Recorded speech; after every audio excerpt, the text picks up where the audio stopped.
안녕하십니까, 윈스턴입니다. 10월 둘째 주 주간 검색어로 시작하겠습니다.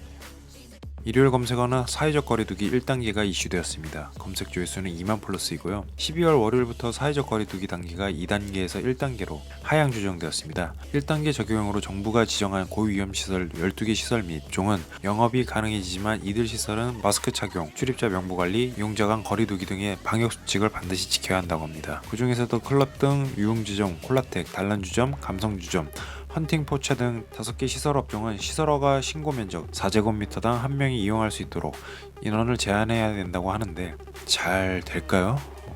돼야죠. 잘 돼야 합니다. 또한 수도권에서는 실내 50명, 실외 100명 이상의 인원이 참석하는 모임 행사 자제가 권고되며 일부 시설에 대해서는 핵심 방역수칙 준수를 요구하는 등 2단계에 준하는 조치가 일부 유지된다고 합니다. 방문 판매 등 직접 판매 홍보 간의 영업은 계속 금지되고요. 100명 이상이 모이는 전시회, 박람회, 축제, 대규모 콘서트, 학술 행사는 시설 면적의 4제곱미터당 1명의 인원을 제한해야 한다고 합니다. 스포츠 경기 행사는 무관중에서 수용 가능 인원의 30%까지 관중 입장이 가능하다고 합니다. 실내 국공립시설도 수용 인원의 절반 수준으로 제한해 운영한다고 하네요. 코로나로 인하여 고생하시는 정부 및 의료진 여러분께 항상 감사드립니다. 월요일 검색어는 김용호가 차지하였습니다. 조회수는 2만 플러스이고요. 김용호 씨는 유튜브에서 김용호 연예부장이라는 채널을 운영하는 전직 기자라고 합니다. 이분이 왜 검색어 순위에 올랐냐면 이근대위에 대한 폭로를 지속적으로 하였기 때문입니다. 요즘 가짜 사나이라기보다는 논란 사나이로 유명한 이근대위가 쏘아 올린 비트 문제를 시작으로 아버지 사기 논란, 유엔 경력 의혹, 성추행 및 폭행 문제까지 여러가지 이슈들이 있는데요. 이근대위의 아버지 사기 논란부터 경력 논란, 성추행 및 폭행 폭로를 한 사람이 김용호 씨입니다. 현재 이근대위가 김용호 및 가로세로 연구소를 상대로 고소를 하였다고 합니다. 저는 이 일에 대해 별로 큰 관심은 없으나 이 일을 알아보면 느낀 점은 이근대위의 행위가 깨끗하거나 신뢰를 주지 않는 것에 동의하나 과연 가로세로 연구소는 이근대위를 이런 식으로 다뤘어야 했는가? 라는 생각이 들게 합니다. 평균 나이 46세 지성인 어른 3명이 62만 명 구독자가 보고 있는 채널에서 한 명의 인간은 웃고 떠들면서 조리돌림하는 모습이 좋게 보이지 않는 것 또한 사실이었습니다. 화요일 검색어는 로건입니다. 관련 조회수는 5만 플러스이고요. 논란사안에 또다시 논란이 되었습니다. 이번에 이근이 아닌 로건입니다. 논란의 근원은 로건보다는 정은주 씨가 메인입니다. 둘 다 가짜 사나이의 교관으로 나오고 있죠. 정은주 교관보다는 가짜 사나이 1기부터 함께한 로건 교관이 유명하기에 검색어 순위에 랭크된 것 같습니다. 이슈 사유는 이들의 불법 퇴폐업소 방문, 정은주 씨의 초대남 등에 대한 논란이 있어서입니다. 정배우라는 사건 이슈 및 폭로 고발을 주 컨텐츠로 하는 유튜버가 13일 새벽 정은주와 로건에 대해 좀 더 직접적으로는 정은주 씨의 전 여친 피셜 퇴폐업소 뉘앙스의 단톡 대화 내용과 정은주의 초대남 행위가 의심되는 SNS 대화 내용을 밝혀 저격했다고 합니다. 하지만 정배우의 저격은 객관적 증거가 아닌 정은주 전 여친이 제시한 정황을 의심케 하는 자료들만 있으며 이를 가지고 둘에게 진실을 밝혀라 라는 식의 저격이라 논란이 되고 있습니다. 이 일로 로건의 임신 중의 아내까지도 악플을 받아 큰 충격을 받았다고 합니다. 수요일 검색어는 애플이 차지하였습니다. 관련 조회수는 20만 플러스입니다.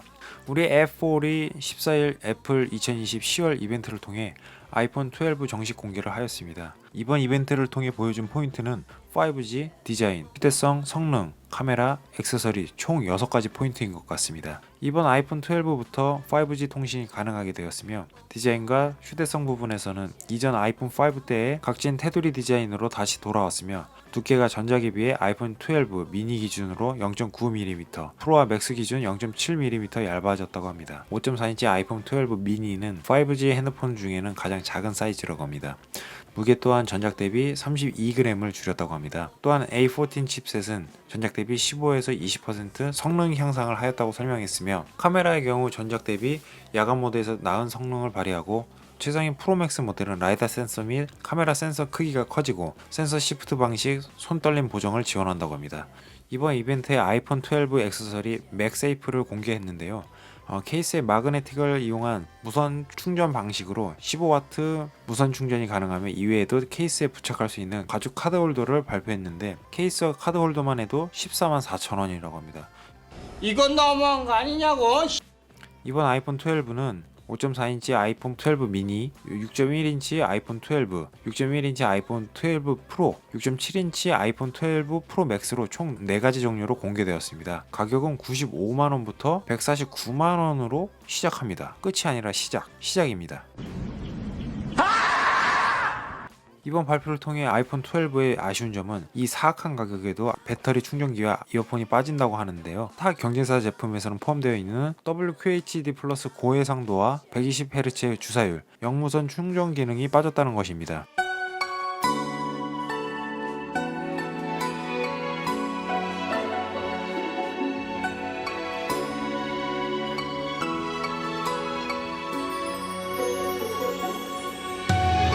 출시일은 아이폰 12와 프로는 10월 23일 사전 주문, 30일에 출시, 미니와 프로맥스는 11월 13일에 사전 주문과 20일날 출시 예정이라고 합니다. 목요일 검색어를 살펴보겠습니다. 로건이 또다시 차지했습니다. 조회수는 20만 플러스입니다.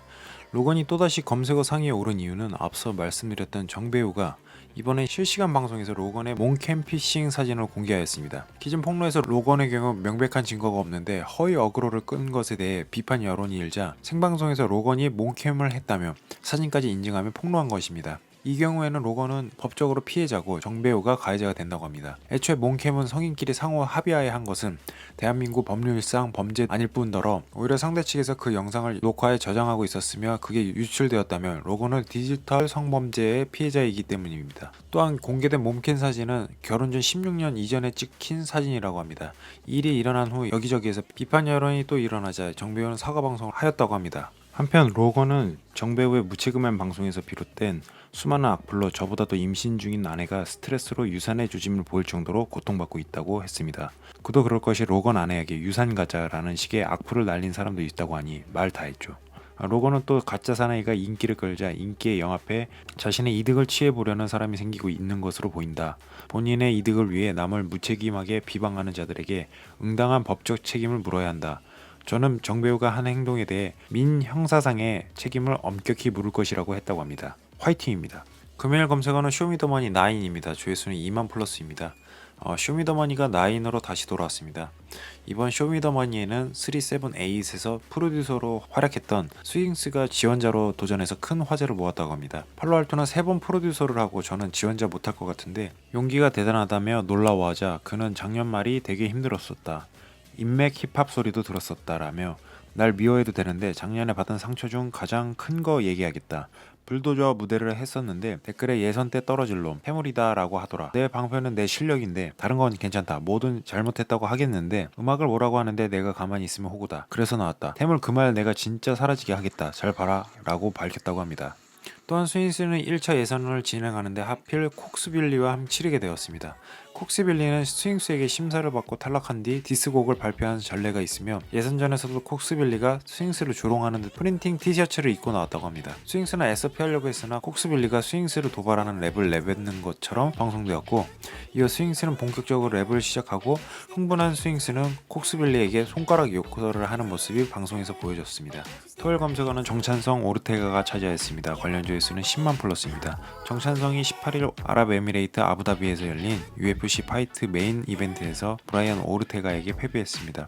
13년 조지 알도와의 타이틀전 이후 절치부심 챔피언만을 바라보며 싸워왔던 정찬성은 다시 단계를 밟아 타이틀에 도전해야 되는 상황에 처했습니다. 1라운드 정찬성은 펀치를 앞세웠지만 오르테가의 레그킥이 고전했으며 2라운드에서는 안면 연타로 유리한 흐름을 이어갔지만 종료 1분을 앞두고 오르테가의 엘보 공격에 위기를 맞았습니다. 오르테가는 3라운드에 거리를 벌리면서 정찬성에게 공격기를 주지 않았고 정찬성은 4라운드 테이크다운을 방어하다 눈 부위가 찢어지는 부상을 당하기도 했습니다. 정찬성은 5라운드 KO 승리를 노렸지만 기회를 잡지 못했고 경기는 마무리됐으며 결국 3대0 판정패를 당하면서 타이틀 도전권 획득에 실패하였습니다.